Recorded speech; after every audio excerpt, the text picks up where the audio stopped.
Hello students, today we will start magnetic field. ठीक है बेटा, मैग्नेटिक फील्ड क्या होता है? इलेक्ट्रोमैग्नेटिज्म में मैग्नेटिक फील्ड को स्टडी करेंगे हम।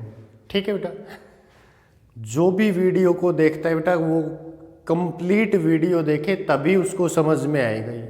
ठीक है, तो now we will start magnetic field. ठीक है, देखो तो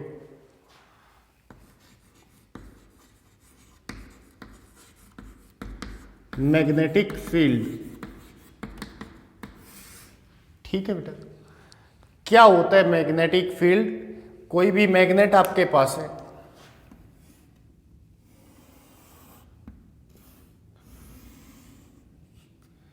ये हमारे पास क्या होती है? मैग्नेट। ठीक है, इसके नज़दीक अगर आप कोई दूसरी मैग्नेट लेके आते हो इसके नियर बाई, ठीक है, उसका नॉर्थ पोल लेके आओ चाहे उसका साउथ, तो ये उसको क्या करती है? अट्रैक्ट और रिपेल करती है ना। अट्रैक्ट और रिपेल करती है, इसका मतलब उसके ऊपर ये क्या शो कर रही है? अपना प्रभाव शो करती है ना बेटा। तो इस मैग्नेट के अराउंड एक ऐसा स्पेस होता है कि इस स्पेस में ये मैग्नेट अपना प्रभाव शो करेगी। तो इस स्पेस को क्या बोला जाता है? इस मैग्नेट का मैग्नेटिक फील्ड बोला जाता है बेटा। या फिर आपके पास क्या होता है? Current carrying conductor. If we have a current carrying conductor, ठीक है, अगर आपके पास कोई भी एक करंट कैरिंग कंडक्टर, उसके नज़दीक कोई चार्ज पार्टिकल रख देते हम, क्यों? अगर ये रेस्ट के ऊपर रखा है बेटा, if charge particle is at rest, तो इसमें से करंट फ्लो करता रहेगा, ये चार्ज पार्टिकल यहीं पे रेस्ट के ऊपर पड़ा रहेगा। तो इससे क्या स्टडी किया हमने कि इस चार्ज पार्टिकल को रेस्ट पे रखे, कि इस चार्ज पार्टिकल के ऊपर कोई भी फोर्स नहीं लग रहा था बेटा। अगर इसके ऊपर कोई फोर्स नहीं लग रहा तो इसका मतलब यहाँ पे इलेक्ट्रिक फील्ड की वैल्यू कितनी है? 0। क्योंकि अगर इलेक्ट्रिक फील्ड होता तो इसके ऊपर फोर्स लगता क्यू इंटू ई। इलेक्ट्रिक फील्ड तो फोर्स लगाता है ना, क्यू इंटू ई। तो यहां से क्या ऑब्जर्वेशन निकली कि करंट कैरिंग कंडक्टर जो होता है ना, उसके पास मैग्नेटिक फील्ड हो, इलेक्ट्रिक फील्ड जो ना वो नहीं होता है। क्यों नहीं होता है? क्योंकि कंडक्टर के अंदर से करंट फ्लो करे चाहे ना करे, कंडक्टर के ऊपर कोई भी चार्ज नहीं होता ना। इलेक्ट्रिकली कंडक्टर क्या रहता है? न्यूट्रल। और कंडक्टर न्यूट्रल है तो उसके ऊपर किसी टाइप का कोई चार्ज नहीं है, और चार्ज नहीं है तो उसके अराउंड उसका इलेक्ट्रिक फील्ड की वैल्यू कितनी होगी? 0 होगी बेटा। ठीक है, तो चार्ज को रेस्ट के ऊपर रखा, इसके ऊपर कोई फोर्स नहीं लगा, इसका मतलब यहाँ पे इलेक्ट्रिक फील्ड की वैल्यू कितनी है आपके पास? 0। ठीक है, उसके बाद क्या किया? इस चार्ज को v वेलोसिटी से थ्रो कर दिया हमने।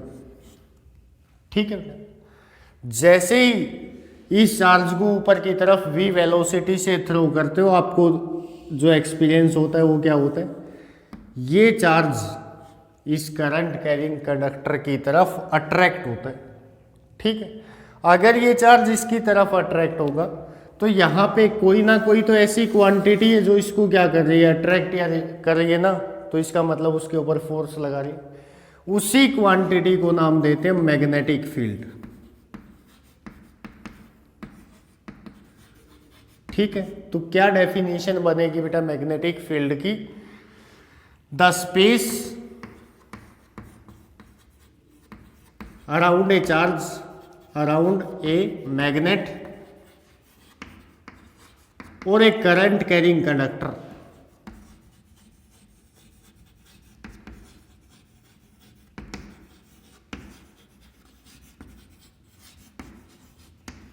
in which their influence can be felt। ठीक है, किसी भी मैग्नेट या करंट कैरिंग कंडक्टर के अराउंड का वो स्पेस जिसमें ये दोनों के दोनों अपना प्रभाव शो करते ना, उसको क्या बोलते हैं बेटा? मैग्नेटिक फील्ड बोलते हैं। ठीक है, तो ये आपके पास होता है मैग्नेटिक फील्ड की डेफिनेशन। ठीक है, एसआई यूनिट मैग्नेटिक फील्ड की क्या होती है बेटा? Tesla. SI unit of magnetic field is Tesla. CGS क्या होती है बेटा? सीजीएस यूनिट गोस। ठीक है, एसआई में एक यूनिट और होती है इसकी, वेबर पर मीटर स्क्वायर। आगे हम पढ़ेंगे magnetic flux phi B, B dot A होता है बेटा। तो यहां से बी की वैल्यू फाई बी अपोन में ए आएगी ना, तो वेबर फ्लक्स की एसआई यूनिट होती है अपोन में मीटर स्क्वायर। तो SI unit of magnetic field is Tesla और वेबर पर मीटर स्क्वायर। ठीक है, सीजीएस गोस वेक्टर क्वांटिटी बेटा। Magnetic field is a vector quantity. Magnetic field जो आपके पास होता है वो वेक्टर क्वांटिटी।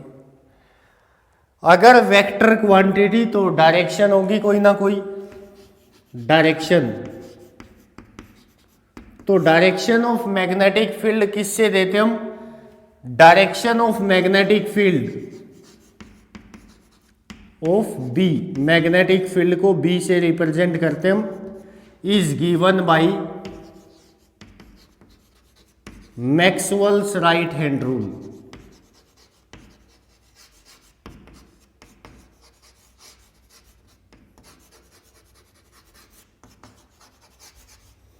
मैग्नेटिक फील्ड के डायरेक्शन मैक्सवेल के राइट हैंड रूल से देते हम। ठीक है, तो क्या होता है मैक्सवेल्स राइट हैंड रूल? देखो,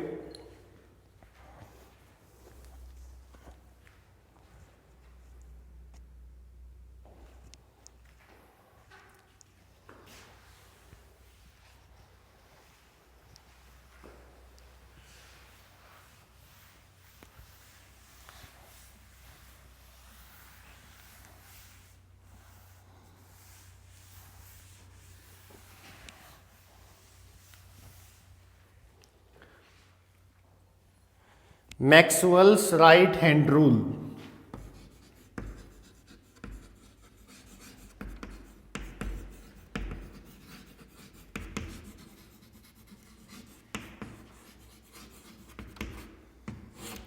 क्या होता है बेटा? मैक्सवेल का राइट हैंड रूल कि जो आपका राइट हैंड होता है उस राइट हैंड का थंब अगर कंडक्टर में करंट की डायरेक्शन देता है तो कर्लिंग ऑफ फिंगर किसकी डायरेक्शन देगी?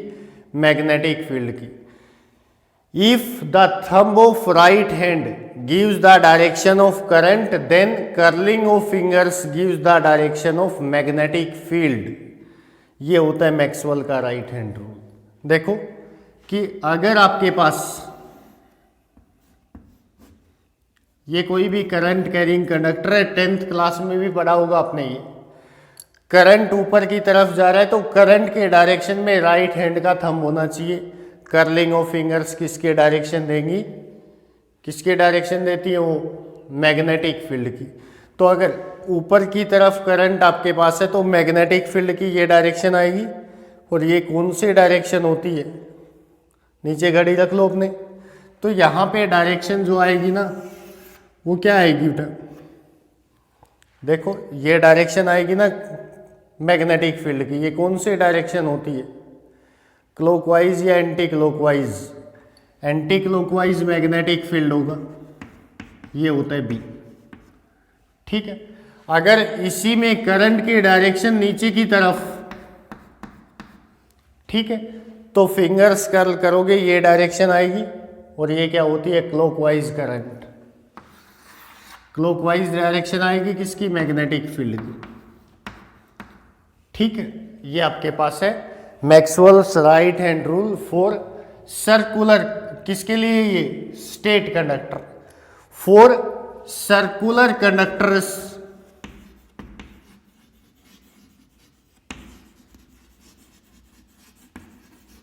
अगर सर्कुलर कंडक्टर आपके पास है, ये सर्कल है आपके पास, इसमें करंट फ्लो कर रहा है, तो सर्कल में करंट की दो ही डायरेक्शन पॉसिबल होंगी बेटा, या तो क्लॉकवाइज या फिर एंटी क्लॉकवाइज।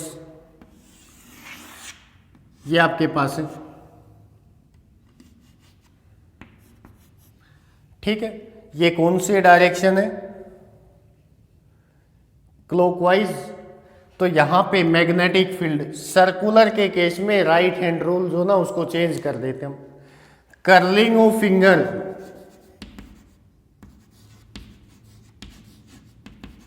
जो आप फिंगर्स कर्ल करते हो वो किसकी डायरेक्शन देता है? करंट की। तो थंब जो होगा ना आपके पास वो किसकी डायरेक्शन देगा? मैग्नेटिक फील्ड की। फॉर सर्कुलर कंडक्टर्स ये होता है, स्टेट कंडक्टर के लिए वो, ठीक है। तो यहां पे देखो फिंगर्स को करंट के डायरेक्शन में कर्ल करोगे, थंब अंदर की तरफ जाएगा, तो यहां पे जो मैग्नेटिक फील्ड होगा ना वो क्या रहेगा? परपेंडिकुलर इनवर्ड, ठीक है। और परपेंडिकुलर इनवर्ड मैग्नेटिक फील्ड को क्रॉस से शो करते हैं। ये आपके पास है मैग्नेटिक फील्ड बी, ठीक है। इसके लिए देखो फिंगर्स कर्ल करोगे करंट के डायरेक्शन में, थंब बाहर की तरफ आएगा, तो यहां पे क्या आएगा आपके पास? B outward. आउटवर्ड को डॉट लगा के शो करते हैं। ये परपेंडिकुलर आउटवर्ड मैग्नेटिक फील्ड, ठीक है। अब देखो एक ही कंडक्टर के अंदर आपके पास दोनों डायरेक्शन मिल जाएंगी बेटा। इस कंडक्टर को इस तरफ से देखो तो मैं ये क्या दिखाई दे रहा है आपको? कैसा दिखाई दे रहा है? ये क्लॉकवाइज। इसी को उस तरफ खड़ा होके देखोगे तो क्या दिखाई देगा? Anti clockwise. तो इस साइड से जो ऑब्जर्वर देखता है ना उसको क्लॉकवाइज दिखाई दे रहा है, उस साइड से ऑब्जर्वर देखता है उसको क्या दिखाई दे रहा है? Anti clockwise. इस तरफ से क्या है आपके पास? बाहर की अंदर की तरफ जा रही है मैग्नेटिक फील्ड लाइन, और उस तरफ से बाहर की तरफ। तो कोई भी 10th क्लास में आपने क्या पढ़ा था? ये मैग्नेट का नॉर्थ और south. Magnetic field line north से तो बाहर निकलती है, साउथ के अंदर जाती है, तो इस तरफ से अंदर जाती हुई दिखाई दे रही है ना, तो इस तरफ से क्या बनेगा? ये साउथ पोल। उस तरफ से क्या बनेगा? North pole. तो अगर कहीं पे भी किसी भी सर्कुलर कंडक्टर में क्लॉकवाइज करंट है, तो क्लॉकवाइज करंट है तो इनवर्ड मैग्नेटिक फील्ड है ना, और इनवर्ड फील्ड लाइन किसकी जाती है? साउथ पोल के। तो ये किसकी तरह बिहेव करेगा? साउथ पोल की तरह बिहेव करेगा। क्लॉकवाइज करंट हो तो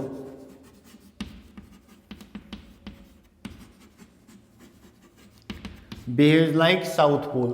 अगर आपके पास एंटी क्लॉकवाइज करंट है किसी भी सर्कुलर लूप में, एंटी क्लॉकवाइज करंट है, ठीक है। एंटी क्लॉकवाइज करेगा तो मैग्नेटिक फील्ड बाहर की तरफ किससे निकलती है लाइन? नॉर्थ पोल से ना, तो ये किसकी तरह बिहेव करता है? नॉर्थ पोल ऑफ मैग्नेट की तरह, ठीक है। तो अगर एंटी क्लॉकवाइज करंट हो तो जो लूप होता है ना वो किसकी तरह बिहेव करता है? नॉर्थ की तरह। अगर आपके पास क्या हो क्लॉकवाइज करंट तो वो किसकी तरह बिहेव करता है? साउथ की तरह। तो मैंने अभी बताया था एक ऑब्जर्वर को इस तरफ से देखेगा क्या दिखाई देगा? क्लॉकवाइज। तो दूसरी तरफ से क्या होगा? Anti clockwise. तो दोनों बनेंगे एक के अंदर ही, नॉर्थ भी बनेगा एक के अकॉर्डिंग, एक के अकॉर्डिंग क्या बनेगा? साउथ। तो यहां से हम क्या कह सकते हैं? A current carrying loop, a current carrying loop behaves like a bar magnet. वो एक बार मैग्नेट की तरह बिहेव करता है क्योंकि उसके अंदर दोनों पोल्स की एग्जिस्टेंस होती है। एक तरफ से साउथ बनेगा, दूसरी तरफ से वहीं क्या बनेगा? नॉर्थ, ठीक है। और आपके पास बार मैग्नेट में दोनों पोल्स होते हैं, ठीक है। तो ये आपके पास है मैक्सवेल्स राइट हैंड रूल। आगे देखो बेटा,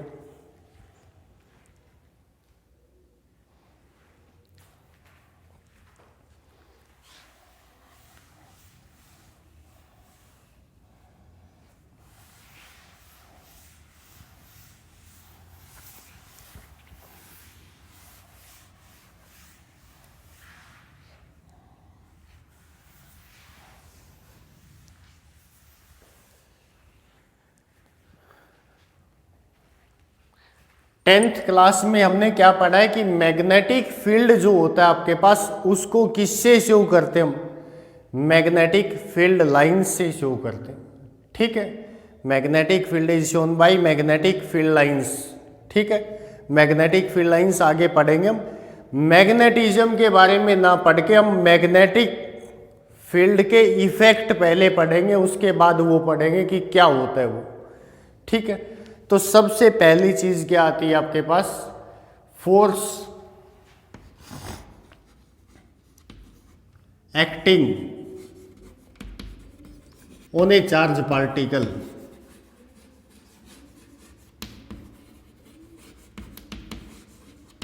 इन यूनिफॉर्म मैग्नेटिक फील्ड।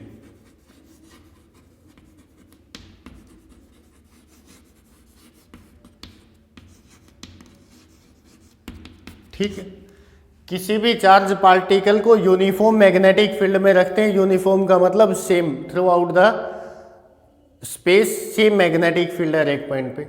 तो uniform magnetic field magnetic field line से शो किया जाता है और उनके बीच में क्या होती है, इक्वल स्पेसिंग होती है।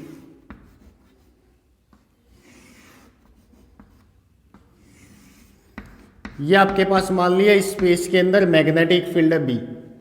ठीक है, इस मैग्नेटिक फील्ड के अंदर किसी भी चार्ज पार्टिकल को आप रखोगे, क्यू चार्ज है मान लिया, उसको v वेलोसिटी से थ्रो कर दिया बेटा थीटा एंगल के ऊपर, उसके ऊपर कितना फोर्स लगेगा। हमने क्या किया, मैग्नेटिक फील्ड में बार बार किसी भी चार्ज को थ्रो करके देखा, उसके बाद एक्सपेरिमेंट से बार बार एक्सपेरिमेंट किए हमने और एक्सपेरिमेंटली क्या फाइंड आउट किया, एक्सपेरिमेंटली फाइंड दैट कि जो इस चार्ज पार्टिकल के ऊपर फोर्स लग रहा है F, वो डायरेक्टली प्रोपोर्शनल होता है चार्ज पार्टिकल के ऊपर चार्ज कितना है। क्यू की वैल्यू जितनी बड़ी होगी फोर्स उतना ही ज्यादा होगा आपके पास, डायरेक्टली प्रोपोर्शनल बेटा v की। जितना ज्यादा स्पीड से फेंकोगे उतना ही ज्यादा फोर्स लगेगा इसके ऊपर। डायरेक्टली प्रोपोर्शनल होते हैं मैग्नेटिक फील्ड के, जितना स्ट्रॉन्ग मैग्नेटिक फील्ड होगा उतना ही स्ट्रॉन्ग फोर्स लगेगा। Directly proportional direction of velocity,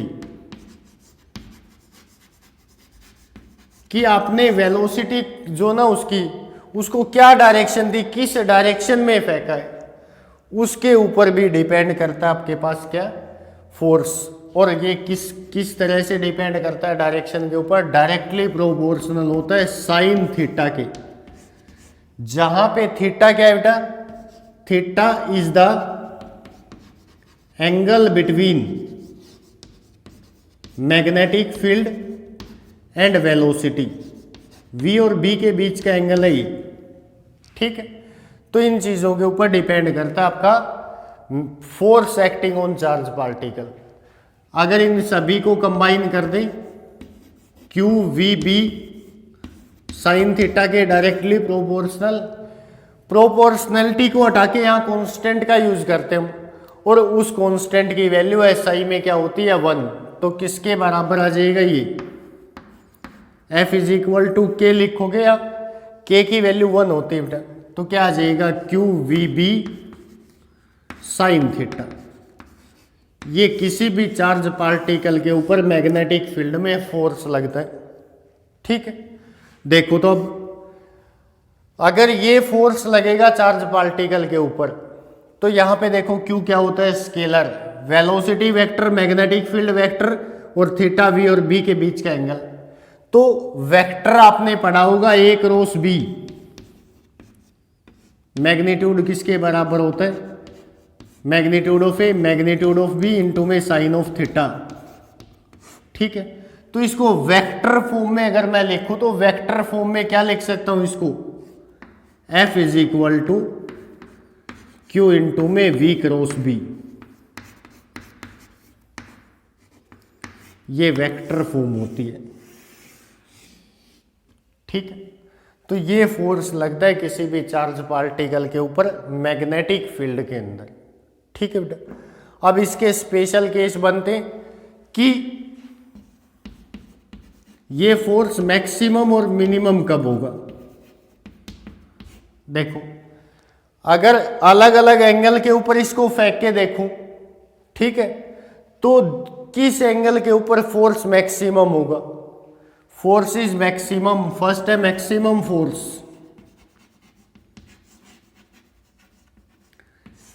किस एंगल के ऊपर फोर्स की वैल्यू मैक्सिमम आएगी, जब आपके पास क्या मैक्सिमम हो, sine theta. Sine theta maximum होना चाहिए ना, और साइन थीटा की मैक्सिमम वैल्यू कितनी होती है, +1, जब थीटा कितना हो, 90 डिग्री। ठीक है बेटा, अगर चार्ज पार्टिकल को, इस क्यू चार्ज को मैग्नेटिक फील्ड के परपेंडिकुलर थ्रो किया जाए तो इसके ऊपर मैक्सिमम फोर्स लगता है बेटा। ठीक है, तब उसके ऊपर फोर्स की वैल्यू मैक्सिमम होती है, और इस मैक्सिमम फोर्स की वैल्यू कितनी आएगी, QVB। ठीक है, साइन 90 कितना हो जाएगा, 1। ठीक है, second case minimum.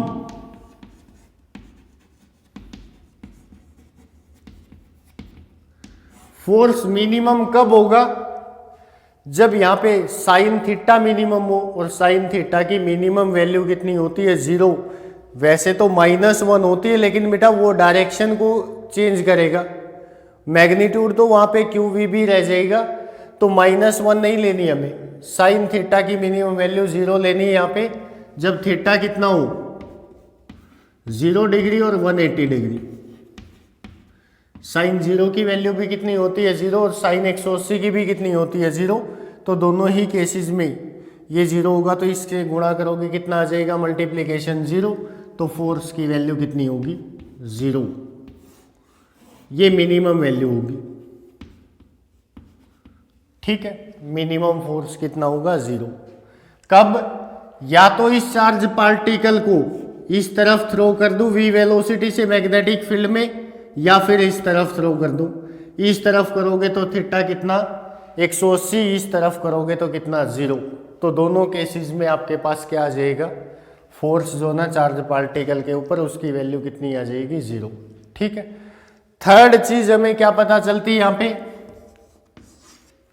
Third observation क्या आती है, if charge particle is at rest,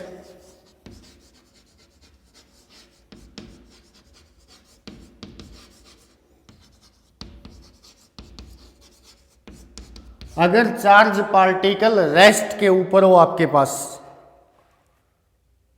ठीक है, चार्ज पार्टिकल रेस्ट के ऊपर रहे, रेस्ट के ऊपर रहेगा तो v की वैल्यू कितनी बेटा, 0। v0 पुट करोगे तो एट रेस्ट फोर्स की वैल्यू कितनी आ जाएगी, 0। चार्ज पार्टिकल को आप रेस्ट के ऊपर रख दो, किसमें, मैग्नेटिक फील्ड में, उसके ऊपर कोई भी फोर्स मैग्नेटिक फील्ड नहीं लगाता। और पहली ऑब्जर्वेशन के अंदर देखा था हमने, करंट कैरिंग कंडक्टर के अराउंड क्या होता है, मैग्नेटिक फील्ड। रेस्ट पे रखा तो उसके ऊपर कोई फोर्स नहीं लगता था। ठीक है, तो ये आपके पास है force acting on a charge particle in uniform magnetic field. ठीक है बेटा, आगे देखो, अगर इस फोर्स को देखें हम,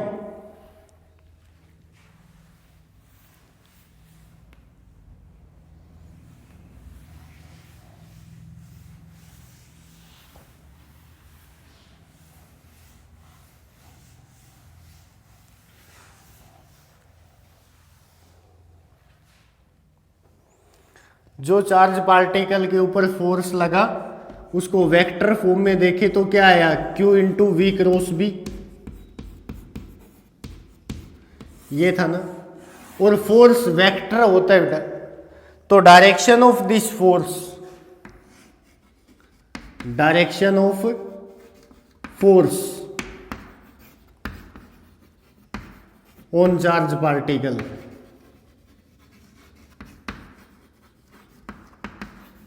इन यूनिफॉर्म मैग्नेटिक फील्ड। तो इसकी डायरेक्शन क्या आएगी बेटा? ठीक है, दो आपके पास तरीके हैं इसके ऊपर डायरेक्शन निकालने के। एक होता है वेक्टर मेथड और एक होता है Fleming's left hand rule. Left hand rule हमने 10th में पढ़ा है, यहाँ हम वेक्टर्स को पढ़ेंगे। देखो थोड़ा सा वेक्टर के बारे में कि अगर ये वेक्टर है आपके पास ए, ये वेक्टर है बी, दोनों के बीच का एंगल थीटा, तो यहां से अगर मैं ए क्रॉस बी निकालता हूं तो ए क्रॉस बी की डायरेक्शन किससे देते हैं हम? राइट हैंड रूल से। क्या होता है राइट हैंड रूल? कि अगर आपको ए क्रॉस बी निकालना है तो ए से बी की तरफ राइट हैंड की फिंगर्स को घुमा दो, थंब जिस तरफ आएगा ना वो डायरेक्शन किसकी होती है? ए क्रॉस बी की। तो यहां से यहां तक घुमाओगे इसको तो ए क्रॉस बी कहाँ आएगा? आपकी तरफ आएगा ना, बाहर की तरफ, तो ये डायरेक्शन होगी। अगर बी क्रॉस ए निकालना है तो बी से ए की तरफ, अंदर की तरफ आएगा। दोनों ही केस देखो बेटा, अगर इस केस में देखूं मैं, ए क्रॉस बी वेक्टर ये आया ना, ये ए से कितने एंगल के ऊपर है? π/2 90, बी से भी कितने पे है? 90। तो जो आपके पास ए क्रॉस बी वेक्टर आता है परपेंडिकुलर होता है वेक्टर ए के, जो आपके पास ए क्रॉस बी आता है परपेंडिकुलर होता है वेक्टर बी की। ठीक है, ये पता होना चाहिए। अब यहां से देखो कि वेक्टर मेथड से कैसे डायरेक्शन दोगे।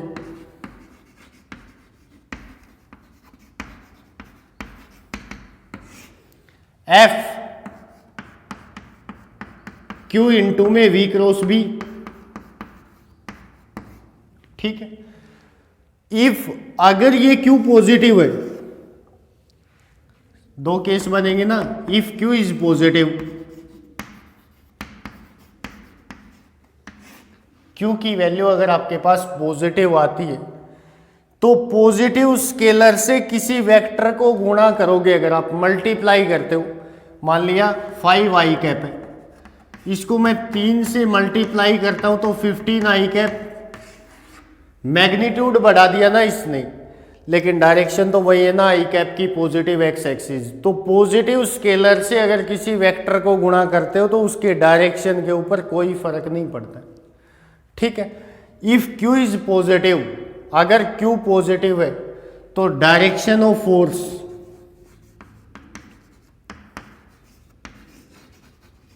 Is same as that of direction of V cross B. जो डायरेक्शन आपके पास वी क्रॉस बी की रहेगी ना, वी क्रॉस बी की डायरेक्शन हम कहां से निकाल सकते हैं बेटा? मान लिया ये वी, ये B,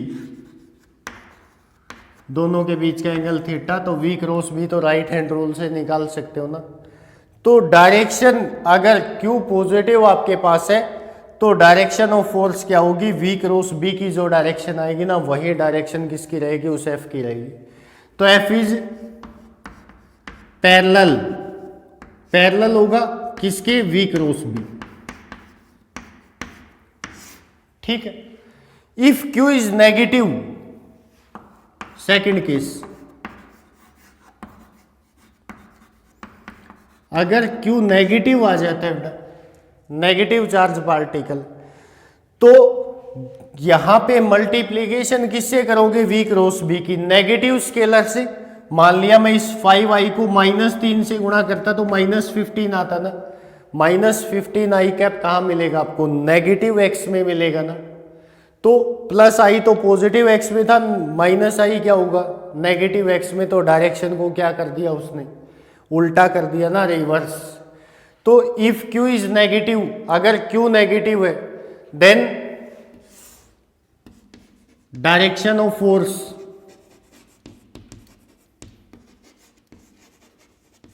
is opposite to, opposite होगी उल्टी, direction of V cross B. जो V क्रॉस B की डायरेक्शन आएगी उससे अपोजिट डायरेक्शन में आपको फोर्स मिलेगा। ठीक है, ये आपके पास डायरेक्शन देने का तरीका होता है। F is anti parallel V cross B, anti parallel होगा किसके? V क्रॉस B के। ठीक है बेटा, और जो ट्रेडिशनल मेथड है डायरेक्शन देने का वो आपने पढ़ा है, वो क्या है?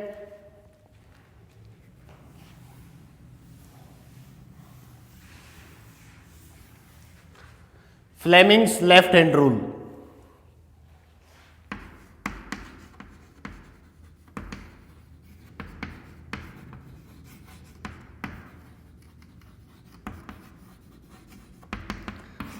क्या होता है बेटा फ्लेमिंग्स लेफ्ट हैंड रूल? कि जो आपका लेफ्ट हैंड होता है ना, जो भी लेफ्ट हैंड होगा आपका, उसकी ये क्या होती है? फोर फिंगर, ये मिडल फिंगर और ये थंब, तीनों को म्यूचुअली परपेंडिकुलर डायरेक्शंस के अंदर सेट कर दो, स्ट्रेच कर लो, फोर फिंगर को, मिडल फिंगर को और थंब को। अगर फोर फिंगर मैग्नेटिक फील्ड की डायरेक्शन देती है, middle finger velocity of positive charge particle, ये ध्यान रखना भाई, मिडल फिंगर की जो डायरेक्शन होती है ना, वो किसके डायरेक्शन होती है? Direction of positively charge particle, then thumb will gives the direction of force.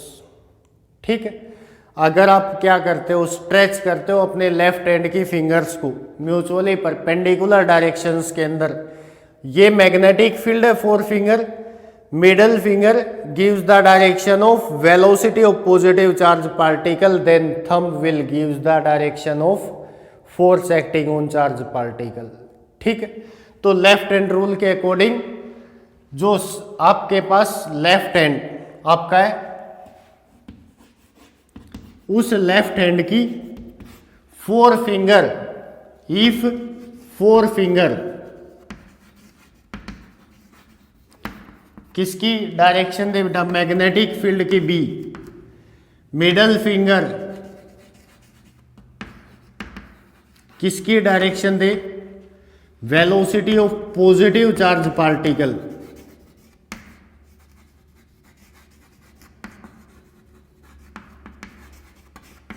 Then thumb gives the direction of force. ये आपके पास है फ्लेमिंग का लेफ्ट हैंड रूल।